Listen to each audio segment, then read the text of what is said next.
Bom dia, amados, a paz do Senhor Jesus.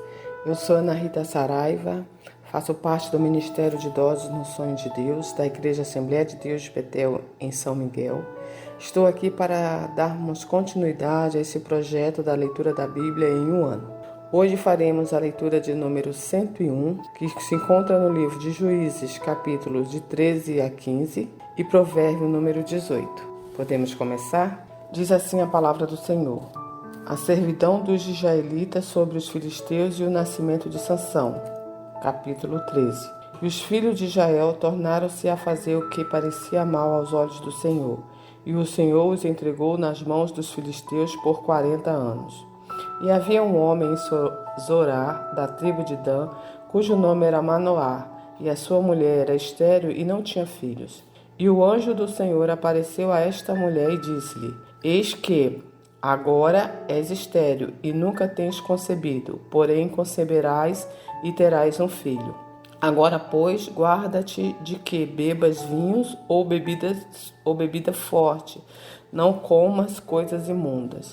Porque eis que tu conceberás e terás um filho sobre cuja cabeça não passará navalha, porquanto o menino será narizeu de Deus desde o ventre, e ele começará a livrar a Israel das mãos dos filisteus. Então a mulher entrou e falou ao seu marido, dizendo: Um homem de Deus veio a mim, cuja vista era semelhante à vista de um anjo de Deus, terribilíssima, e não lhe perguntei de onde era, nem ele me disse o seu nome.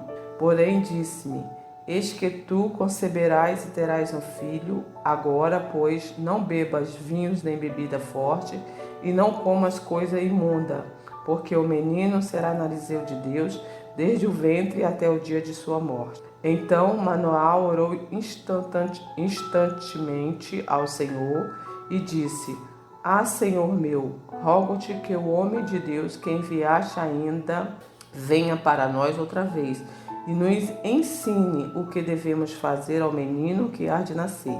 E Deus ouviu a voz de Manoá, e o anjo de Deus veio outra vez à mulher, e ela estava no campo, porém não estava com ela o seu marido Manoá.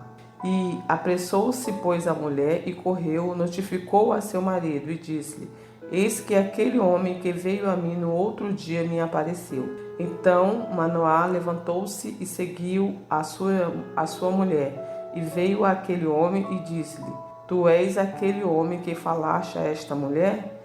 E disse: Eu sou. Então disse Manoá: Cumpra-se as tuas palavras, mas qual será o modo de viver e serviço do menino? E disse o anjo do Senhor a Manoá: De tudo quanto eu disse, a mulher se guardará ela. De tudo quanto procedeste da vide não comerás, nem vinho, nem bebida forte beberá, nem coisa imunda comerás. Tudo que lhe tenho ordenado guardará. Então Manoá disse ao anjo do Senhor: Ora, deixe que te detenhamos e te preparemos um cabrito. Porém, o anjo do Senhor disse a Manoá: Ainda que me detenhas, não comerei do teu pão, e se fizeres holocausto, o oferecerá ao Senhor, porque não sabia Manoá que fosse o anjo do Senhor. E disse Manoá ao anjo do Senhor: Qual é o teu nome? Para que, quando se cumprir a tua palavra, te honremos. E o anjo do Senhor lhe disse: Por que perguntas assim pelo meu nome, visto que é maravilhoso? Então Manoá tomou um cabrito e uma oferta de manjares e os ofereceu sobre uma penha ao Senhor. E agiu o anjo maravilhosamente, vendo Manoá e a sua mulher. E sucedeu que, subindo as chamas do altar para o céu, o anjo do Senhor subiu na chama do altar, que vendo Manoá e sua mulher, caíram em terra sobre o seu rosto. E nunca mais apareceu o anjo do Senhor a Manoá, nem a sua mulher. Então conheceu Manoá que era o anjo do Senhor.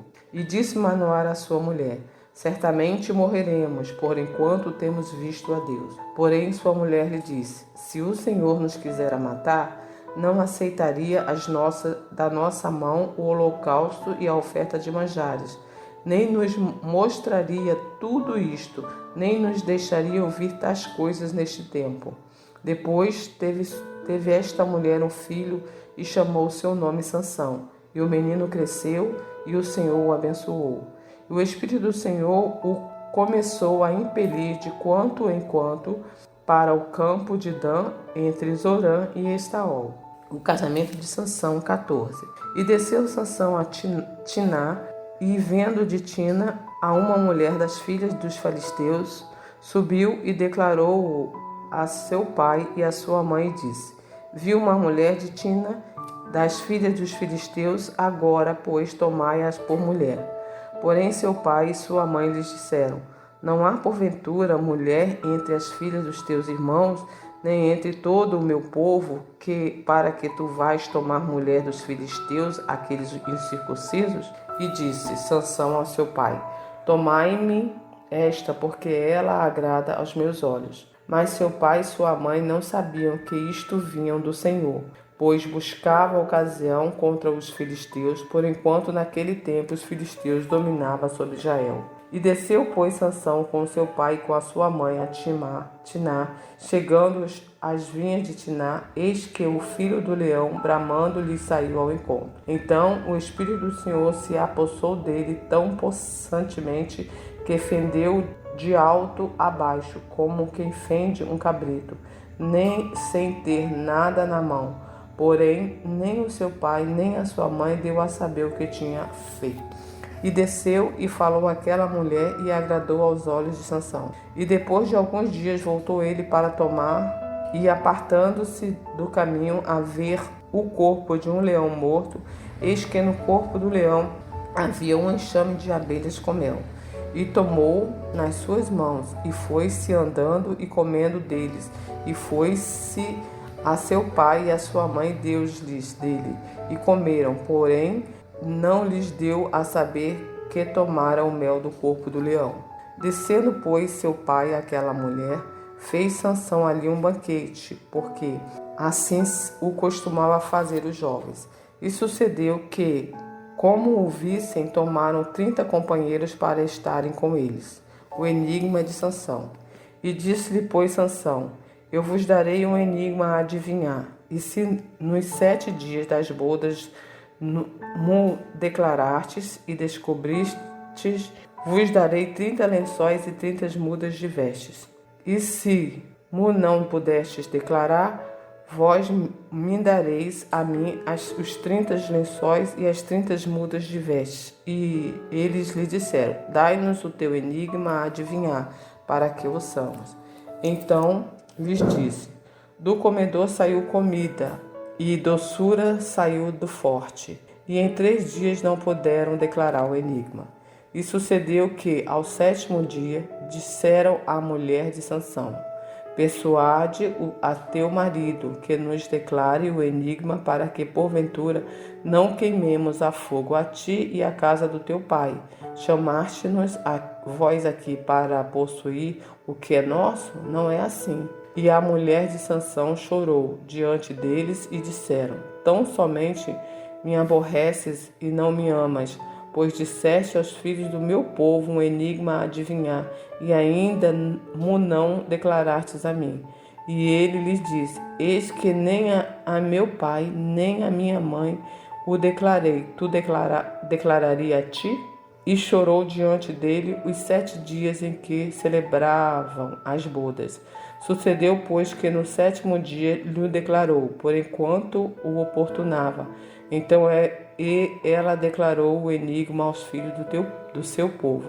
Disseram-lhe, pois, aos homens daquela cidade no 7º dia, antes de se pôr o sol: que coisa há mais doce que o mel? Que coisa há mais forte do que o leão? E eles lhe dissem: se vós não lavrasseis com a minha novilha, nunca teria descoberto o meu enigma. Então o espírito tão possantemente se apossou dele, que desceu aos escalonitas e matou deles 30 homens, e tomou as suas vestes e deu as mudas das vestes aos que declararam o enigma. Porém, acendeu a sua ira e subiu à casa de seu pai. E a mulher de Sansão foi dada ao seu companheiro que o acompanhava. 15. Sansão põe fogo às searas dos filisteus. E acontecendo depois de alguns dias que na cega do trigo, Sansão visitou a sua mulher com um cabrito e disse: Entrarei na câmara a minha mulher, porém o pai dela não o deixou entrar. Porque disse ao seu pai: Por certo dizia de todo a aborrecias, de sorte que a dei ao teu companheiro. Porém não é a sua irmã mais nova, mais formosa do que ela? Toma-o, pois, em seu lugar. Então Sansão disse acerca deles: Inocente sou esta vez para com os filisteus, quando lhe fizer algum mal. E foi Sansão e tomou 300 raposas, e tomando tições, as virou cauda a cauda, e lhes pôs um tição no meio de cada 2 caudas. E chegou o fogo aos tições e largou-as na seara dos filisteus. E assim abrasou os molhos com as cegas dos trigos e as vinhas com os olivais. Então disseram os filisteus: Quem fez isso? E disseram: Sansão, o genro do Tinitas, porque ele tomou a sua mulher e deu ao seu companheiro. Então subiram os filisteus e queimaram a ela e a seu pai. Então lhes disse Sansão: Assim o haveis de fazer, pois havendo-me vingado eu de vós, então cessarei. E feriu-os com grande ferimento, perna juntamente com coxa, e desceu e habitou no cume da rocha de Etã. Então os filisteus subiram e acamparam-se contra Judá e estenderam-se por Leí. Os homens de Judá amarraram Sansão e disseram aos homens de Judá: Por que subistes contra nós? E eles disseram: Subimos para te amarrar, Sansão, para te fazer a ele como ele nos fez a nós. Então 3.000 homens de Judá desceram até a cova da rocha de Etã e disseram a Sansão: Não sabias tu que os filisteus dominam sobre nós? Por que, pois, nos fizeste isto? E ele lhes disse: Assim como eles me fizeram a mim, eu lhes fiz a eles. E disseram: Descemos para te amarrar, para te entregar nas mãos dos filisteus. Então Sansão lhes disse: Jurai-me que vós mesmo não acometereis. E eles lhe falaram, dizendo: Não, mas fortemente te amarraremos e te entregaremos na sua mão, porém de maneira nenhuma te mataremos. E amarraram-nos com 2 cordas novas e fizeram-nos subir da rocha. E Sansão fere 1.000 homens com a queixada de um jumento. E vindo ele a Leí, os filisteus lhe saíram ao encontro jubilando, porém o Espírito do Senhor ponçantemente se apossou dele, e as cordas que ele tinha nos braços se tornaram como fio de linho que estão queimados, e as suas amarraduras se desfizeram das suas mãos. E achou uma queixada fresca de um jumento e estendeu a sua mão, e tomou-a e feriu com ela 1.000 homens. Então disse Sansão: Com uma queixada de jumento um montão, 2 montões, com uma queixada de jumento feria 1.000 homens. E aconteceu que, acabando ele de falar, lançou a queixada da sua mão e chamou aquele lugar de Ramate-Leí. E, como tivestes grande sede, clamou ao Senhor e disse: Pela mão do teu servo tu destes esta grande salvação. Morrerei eu, pois, agora de sede e cairei nas mãos destes incircuncisos? Então o Senhor fendeu a caverna que estava em Leí, e saiu dela água, e bebeu, e o seu espírito tomou, e reviveu, pelo que chamou o seu nome de fonte do que clama, a qual está em Leí até o dia de hoje. E julgou a Israel nos dias dos filisteus 20 anos. Agora provérbio número 18. Provérbio capítulo 18. Busca o seu próprio desejo aquele que se separa. Ele insurge-se contra a verdadeira sabedoria. Não toma prazer o tolo no entendimento, senão em que se descubra o seu coração. Vindo o ímpio, vem também o desprezo, e com a ignominia a vergonha. Águas profundas são as palavras da boca do homem, e ribeiro transbordante é a fonte da sabedoria. Não é bom ter respeito à pessoa do ímpio, para derribar o justo em juízo.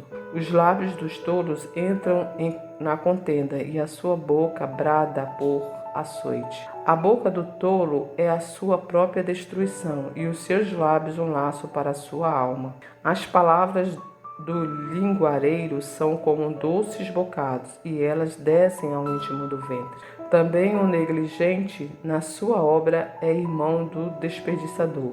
Torre forte é o nome do Senhor, para ela correrá o justo e estará em alto retiro. A fazenda do rico é a sua cidade forte, como um muro alto na sua imaginação. Antes de ser quebrantado, eleva-se o coração do homem, e diante da honra vai a humildade. Responder antes de ouvir é astúcia e vergonha. O espírito do homem aliviará a sua enfermidade, mas o espírito abatido, quem o levantará? O coração do sábio adquire o conhecimento, e o ouvido dos sábios busca a ciência. O presente do homem alarga-lhe o caminho, e levam à presença dos grandes. O que primeiro começa o seu pleito, justo parece, mas vem o seu companheiro e o examina. A sorte faz cessar os pleitos e faz separação entre os poderosos. O irmão ofendido é mais difícil de conquistar do que uma cidade forte, e as contendas são como ferrolhos de um palácio. Do fruto da boca de cada um se fartará o seu ventre, dos renovos dos seus lábios se fartará. A morte e a vida estão no poder da língua, e aquele que a ama comerá do seu fruto. O que acha uma mulher acha uma coisa boa, e alcançou a benevolência do Senhor. O pobre fala com rogos, mas o rico responde com dureza. O homem que tem muitos amigos pode congratular-se, mas há amigos mais chegados do que o irmão. Senhor nosso Deus, Pai amado e bendito, nós te agradecemos mais uma vez por despertar desta manhã. Te agradecemos, Senhor, pela oportunidade que o Senhor nos deu de lermos a Tua palavra, Pai, e de, Pai amado, vivermos essa palavra em nossas vidas. Te agradecemos, ó Senhor, porque o Senhor tem nos ensinado a cada dia a obedecer e a viver, a praticar essa palavra em nós. Muito obrigada, Pai, por este momento, Pai, que o Senhor possa continuar conosco no decorrer de todo esse dia, que o Senhor possa alcançar todos os nossos familiares que ainda não te conhecem, que o Senhor possa guardar, livrar de todo mal. Pai, em nome de Jesus, muito obrigada mais uma vez, Pai. Seja conosco, porque nós somos totalmente dependentes e necessitados de Ti. Que a Sua bênção, que a Sua presença, Pai, que o Senhor possa nos guiar em todos os momentos da nossa vida. Somos, Pai, totalmente dependentes de Ti. Seja conosco mais uma vez, Pai, e nos dê a Tua presença. Em nome de Jesus, amém e amém.